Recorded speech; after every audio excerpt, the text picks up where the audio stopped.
大家好，我是超子，今天给大家分享一道传统名菜——抓炒虾仁儿。这道菜和抓炒里脊、抓炒鱼片、抓炒腰花称之为宫廷四大抓炒，也是当年慈禧最爱吃的一道菜。出锅以后酸甜酥脆，放凉了都不会回软。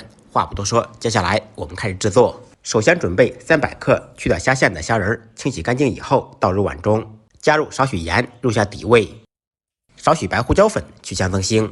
再来1小块葱姜，用我干净的小手攥出汁水，抓拌均匀，腌制15分钟左右。用手抓拌1分钟，把虾仁抓至发黏。利用这个时间，我们调一个面糊，碗中放入70克玉米淀粉、30克普通面粉，加入100克清水，用筷子左3圈右3圈搅成稠酸奶状的面糊。搅至面糊里面完全没有面疙瘩就可以了。按照以前的传统做法，虾仁里面直接加干淀粉，然后再加入清水抓拌。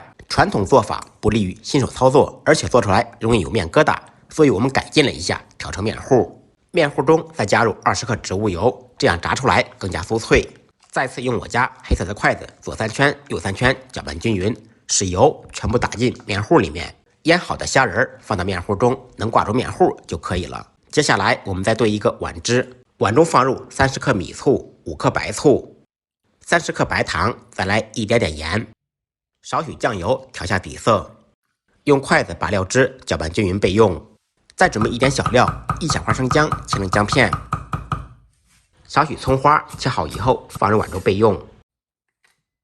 起锅做小宽油，油温4、5常热，下入挂好后的虾仁，虾仁放进去能飘起来，就这么油温刚刚好。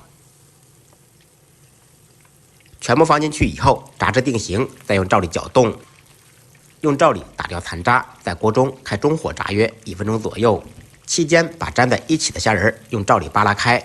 刚开始下锅时，油温千万不能太低，油温太低的话都会粘连在一起。1分钟以后捞出，稍微控油，油温升至5、6成热以后，高油温复炸，这样炸出来更加酥脆。在锅中开大火炸约1分钟左右，炸至金黄酥脆以后，捞出控油备用。另起锅放少许油，油热以后放入葱花、姜片爆出香味，小料炒香，放入调好的无情料汁。开中火把料汁烧至粘稠，这道菜是不用勾芡的，要的是自来芡。这样成品做出来以后才会外酥里嫩不回软。烧至粘稠以后，倒入炸好的虾仁，把汤汁淋在虾仁上面，翻炒均匀。为了成品做出来更加起盘漂亮，我又放了一些瓜条。